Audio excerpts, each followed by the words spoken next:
Welcome to Golf Training Hacks. You know, I've said many times that the golf swing isn't just about creating rotation, it's about controlling rotation. Because the golf swing is actually a sequential deceleration. Your hips slow down, then your torso slows down, your shoulders, your arms, your hands, and then the shaft slows down, and eventually all that rotational energy is sent into the ball. I mean, that's basically the way the energy gets transferred from the ground into the ball. Now think about it. If you were standing up and you had a club and you had leg, and you just spun around and around and around, that leg would stay until you stopped, and then the leg would release. Well, that's basically what's happening in a golf swing. Now, what kind of strength do you need to decelerate? Well, it's called eccentric strength.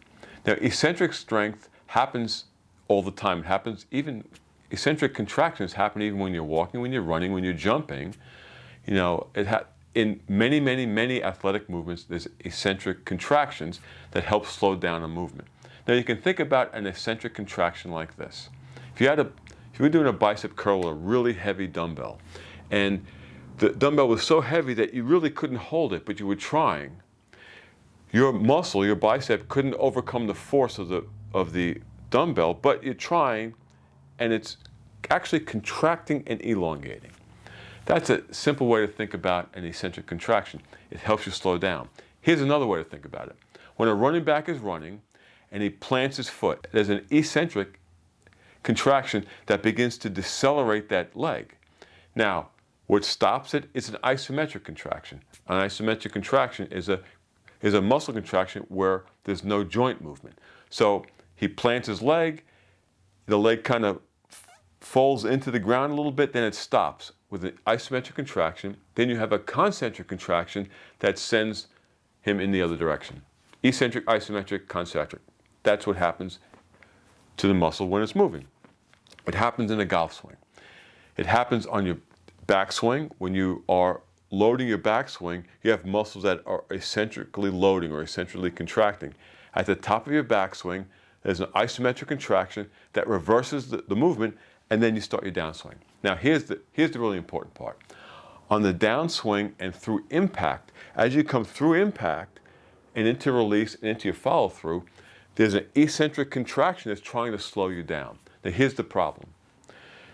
Not many recreational golfers train eccentrically, and particularly with eccentric rotational exercises.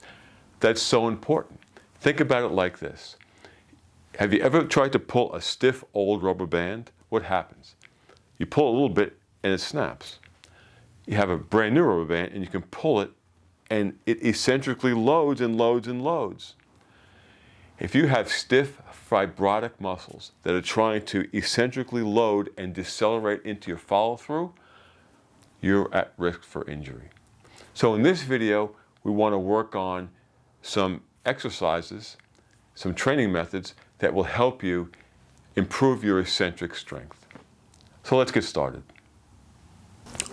So I'm going to establish my neutral spine. I'm going to hip hinge back. So now my spine angle and my hip joint angle are at the positions I want to keep in my golf swing. I'm going to roll this band back, and now I'm going to release it to a count. 1 1,000, 2 1,000, 3 1,000, 4 1,000, 5 1,000. 1 1,000, 2 1,000, 3 1,000, 4 1,000, 5 1,000. What I don't want to do is change the position of my shoulders, and I don't want to change the position of my hip hinge or the angles of my hip, because that's what's going to change the position of your spine in your golf swing. So once again, roll it back, 1 1,000, 2 1,000, 3 1,000, 4 1,000, 5 1,000. We can also do the same thing with more weight or more force.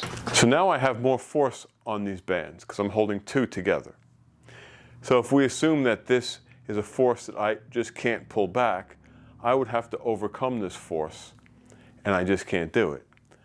So I'm going to, in this case, set my neutral spine, hip hinge back, set my spine position that I would in my golf swing. This is what we're trying to control.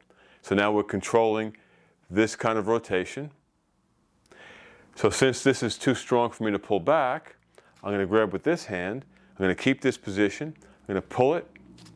1 1,000, 2 1,000, 3 1,000, 4 1,000, 5 1,000. Keeping my hip joint the same angle and my spine at the same angle.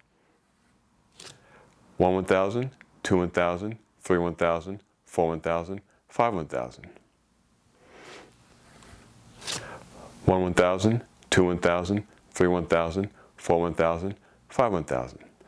So what I'm resisting is forward flexion and rotation. I'm also keeping this hip angle stable so that I'm not moving this way. So that's two versions of the same exercise. It's basically an eccentric movement, meaning your muscle is elongating and contracting and trying to resist force. The second one is more classically eccentric, because if that force is too strong for you to hold, your muscle is resisting it, it's elongating, but it's contracting, but it just can't resist it. So that's classically more of an eccentric movement. So if you found that helpful, give us a thumbs up and subscribe to the channel. We'd really appreciate it. And don't forget, check out other videos on the channel to help you improve your movement quality and keep that useful fluid swing while staying injury-free.